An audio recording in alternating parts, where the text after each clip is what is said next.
So yeah, guys, back to the topic I was on earlier. By the way, this girl's most likely pregnant, and that's what I meant. Like, can your stud outproduce himself?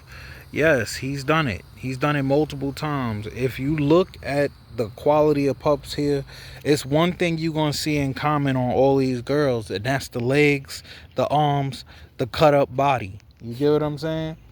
Um, she that's the mom to this girl right here. And you could look at the mom and you could tell she ain't got the best quality. But because she has self-made homicide blood in her, and because she's the daughter to my girl Majesty, I already knew she was gonna be a great mom and a producer. This Merle girl is her sister. They got the same mom. Look, her and her got the same mom. But if you look at the difference right here, you see that right there? That the bowls in the body on this girl is a lot different. But if you look at her other sister right here, the bowls on the body is the same. And the reason why this girl's her sister is because these two Merle girls got the same father. Self-made homicide, Kratos. They both got the same father. So these girls are sisters. Look at the back. I don't know how well you can see it on this trash camera, but look at the back. Look at the legs. Let me try to get a side view. Look at the body. He constantly throws the small, compact body look. That's what he does, you see?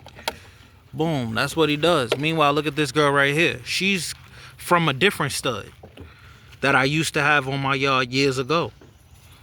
And you see the body. It's not the same. You get it? But boom, I produced that. I bred her to my boy over here. I bred her. Kratos. I bred her to my boy right here. And he made that. And he made that. You see, look at the body. Can y'all stop eating grass for a minute? So, that just goes to show, like, look. He has what I say I don't like about the bullies.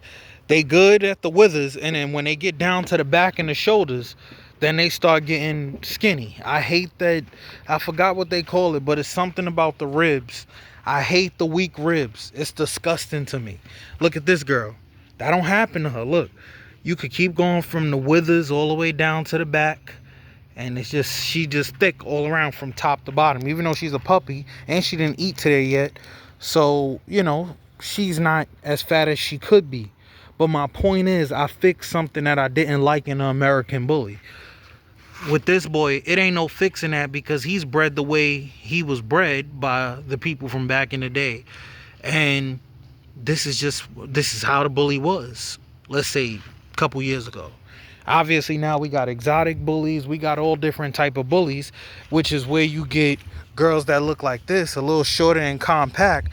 That's because her mom got closer to the, let's say, the 2019 blood, the 2020 blood.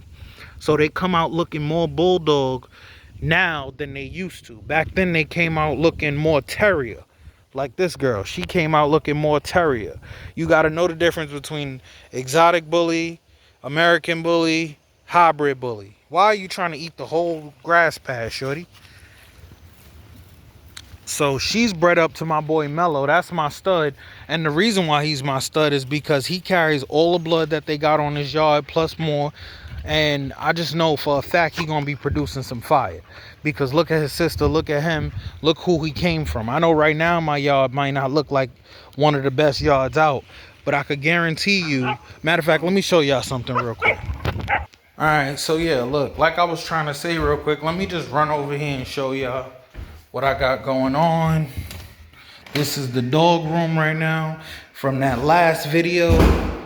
And as you can see, everything is clean, calm, and collected. Nothing is crazy. But this is what I want to show y'all. More self-made homicide puppies right here. And the reason why I'm showing this is because not only is this a 10-piece, and that's my girl Majesty, this is proof that my stud is going to continue to outproduce itself. If you look at that girl right there, this girl right here, she looks almost identical to the girl that I got outside. If you look at this boy right here, who I call Wimby, My boy Wimby, not only does he look like the mom, he also looks like my main stud Mello, who I'll show later in this video. So my point is, I also want to touch up on the fact that in my last video, I was showing how I don't have a whelping pool.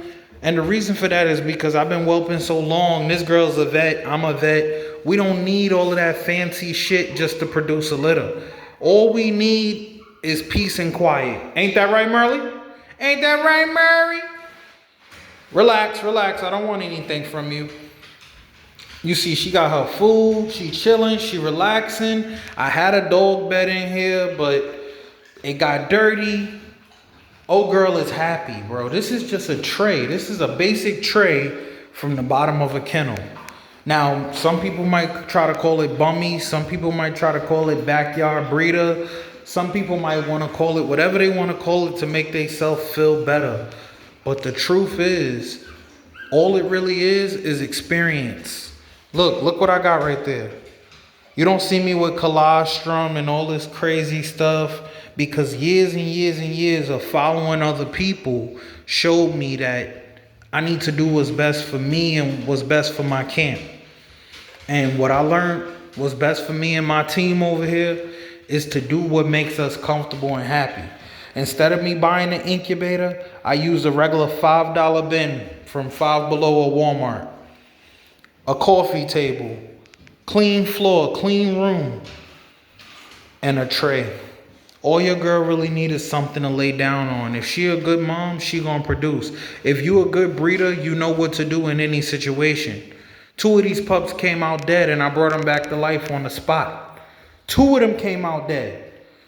And I had worse things happen than that. So the point of what I'm trying to make is all you really need is a good mom. And more than a good mom is you need an experienced breeder. That's it. You need a good breeder.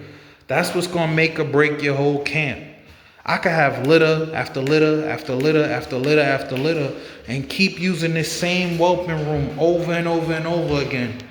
And everything going to be good. This is the stud I was talking about, my boy Mello. He is the top stud on my yard, the only stud on my yard. We won't be using his father ever again. That litter you just saw in the room is the last litter I'm ever going to get from his father. And the reason for that is because I already know this boy carries everything the mom got, everything the dad got. He's going to outproduce himself just like how his dad outproduced him. Do you see what I mean when I say make sure your stud can outproduce? This is an example of your stud outproducing himself. He got a better head, better body, no sway back, good paws, good feet, good top line, good chest. Everything is on point with this boy, and we're not even going to talk about the color. It's your boy Ty Bands. Thanks.